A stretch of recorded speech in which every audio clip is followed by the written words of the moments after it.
തകഴി ശിവശങ്കരപിള്ള. ചെമ്മീൻ. Hortus മലബാറിക്കസിൽ എത്ര ഔഷധ സസ്യങ്ങളെ കുറിച്ച് പ്രതിപാദിച്ചിട്ടുണ്ട്? ഹോർത്തൂസ് മലബാറിക്കസിൽ എത്ര ഔഷധ സസ്യങ്ങളെ കുറിച്ചാണ് പ്രതിപാദിച്ചിരിക്കുന്നത്? 742 ഔഷധ സസ്യങ്ങളെ കുറിച്ചാണ് ഹോർത്തൂസ് മലബാറിക്കസിൽ പ്രതിപാദിച്ചിരിക്കുന്നത്.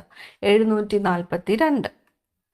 കഥകളിയിലെ അടിസ്ഥാന മുദ്രകൾ എത്രയാണ്? കഥകളിയിലെ അടിസ്ഥാന മുദ്രകൾ 24 കഥകളിയിലെ അടിസ്ഥാന മുദ്രകൾ എത്രയാണ്?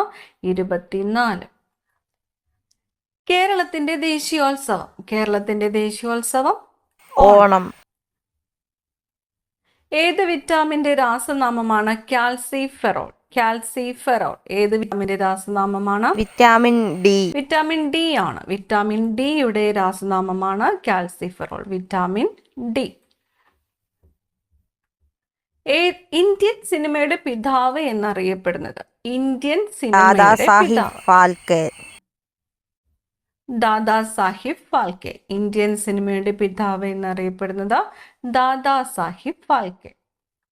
ലോക പരിസ്ഥിതി ദിനമായി ജൂൺ 5 എന്ന്. ജൂൺ 5 ലോക പരിസ്ഥിതി ദിനം. തമ്മിലുള്ള അകലത്തിന്റെ എത്ര ശതമാനമാണ്? 1%. ഇന്ത്യയുടെ സൗരമിഷൻ ആദിത്യ L1 ഭൂമിയിൽ നിന്നുള്ള അകലം ഭൂമിയും സൂര്യനും തമ്മിലുള്ള അകലത്തിന്റെ എത്ര ശതമാനമാണ്? 1%. ഓപ്ഷൻ ഡി ആണ് ഉത്തരം. 1%. അടുത്ത ചോദ്യം, പെരിയാർ വന്യജീവി സങ്കേതം സ്ഥിതി ചെയ്യുന്ന ജില്ല? പെരിയാർ വന്യജീവി സങ്കേതം സ്ഥിതി ചെയ്യുന്ന ജില്ല ഇടുക്കിയാണ്. ഇടുക്കി ജില്ലയിലാണ് പെരിയാർ വന്യജീവി സങ്കേതം സ്ഥിതി ചെയ്യുന്നത്. ഗാന്ധിജി പങ്കെടുത്ത ഏക വട്ടമേശ സമ്മേളനം ഏത്? ഗാന്ധിജി പങ്കെടുത്ത ഏക വട്ടമേശ രണ്ടാം വട്ടമേശ സമ്മേളനം. രണ്ടാം വട്ടമേശ സമ്മേളനത്തിലാണ് ഗാന്ധിജി പങ്കെടുത്തത്. ഈ ക്ലാസ്സിൽ നിങ്ങൾക്കായിട്ടുള്ള ചോദ്യം, രണ്ടാം വട്ടമേശ സമ്മേളനം നടന്ന വർഷം കമന്റ് ചെയ്യുക. രണ്ടാം വട്ടമേശ സമ്മേളനം നടന്ന 1930 നവംബർ മുതൽ 1932 ഡിസംബർ വരെ. നിഴൽ തങ്ങൾ എന്ന പേരിൽ ആരാധനാലയങ്ങൾ സ്ഥാപിച്ചത്? നിഴൽ തങ്ങൾ എന്ന ആരാധനാലയങ്ങൾ സ്ഥാപിച്ചത് ആര്? വൈകുണ്ഠസ്വാമികളാണ് നിഴൽ തങ്ങൾ എന്ന പേരിൽ ആരാധനാലയങ്ങൾ സ്ഥാപിച്ചത്. വൈകുണ്ഠസ്വാമികൾ. ഇന്ത്യയുടെ ആദ്യത്തെ ബഹിരാകാശ സഞ്ചാരി ആയിരുന്നു രാകേഷ് ശർമ്മ. ഇന്ത്യയുടെ ആദ്യത്തെ ബഹിരാകാശ സഞ്ചാരി രാകേഷ് ശർമ്മ. ഓസോൺ പാളി കാണപ്പെടുന്നത് ഏത് അന്തരീക്ഷ പാളിയിലാണ്? ഓസോൺ പാളി കാണപ്പെടുന്ന അന്തരീക്ഷ പാളി സ്ട്രാറ്റോസ്ഫിയറിലാണ് ഓസോൺ പാളി കാണപ്പെടുന്നത്. സ്ട്രാറ്റോസ്ഫിയർ. നോബൽ സമ്മാനം നേടിയ ആദ്യത്തെ ഏഷ്യക്കാരൻ? രവീന്ദ്രനാഥ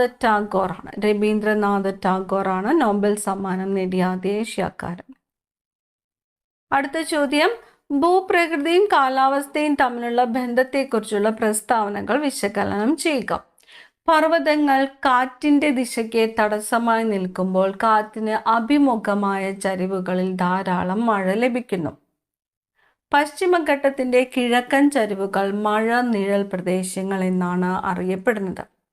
രാജസ്ഥാനിലെ ആരവല്ലി പർവ്വതനിരകൾ കാറ്റിന് തടസ്സമാകാതെ സമാന്തരമായി നിൽക്കുന്നതിനാൽ അവിടെ മഴ കുറവാണ്. ചോദ്യം എന്താണ്?